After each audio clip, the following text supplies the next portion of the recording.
Today, what I'm talking about is reviewing or viewing emerging technologies as pedagogical tools. And I think one of the things is technology is changing quite rapidly, and it's changing our lives. And when we consider a few different things, one of the things that we can be aware of now is that Australians are connected. And the Nielsen poll from 2012, people aged 16 and over in Australia, 81% are connected. Okay, and when we look at Australians aged 2 and over, we actually have 75% who have an active, internet connection. So, even for those of you dealing with, younger primary age students, they're connecting to the internet, from relatively young ages. We're still seeing quite a substantial portion of the population be connected. And in actual fact, Australia is now ranked 5th highest in terms of internet penetration in the world. So what we're seeing is in Australia, Australians are connected. Our students are coming to us as people who are connected to the internet. I did a seminar and I asked a similar question this morning, and it was probably close to 98% of people who had a smartphone who were actually using it to check the internet daily.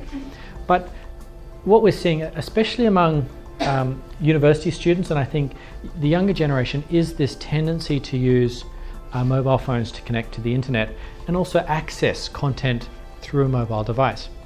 If you look at countries like Africa, what you find is quite interesting.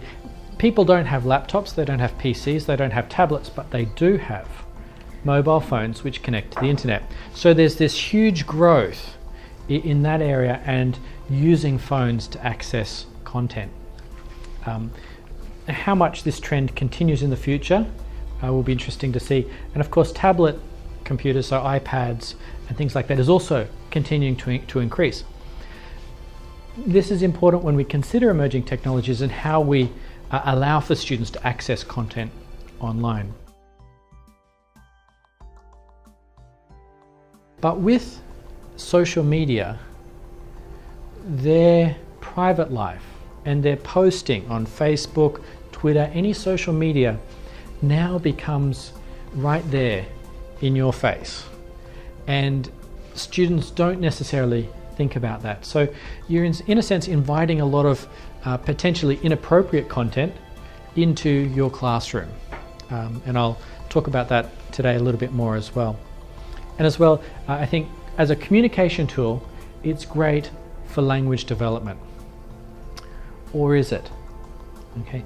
As I mentioned before, the way students produce text for social media is quite different from how we might necessarily want them to produce text in an academic or school environment.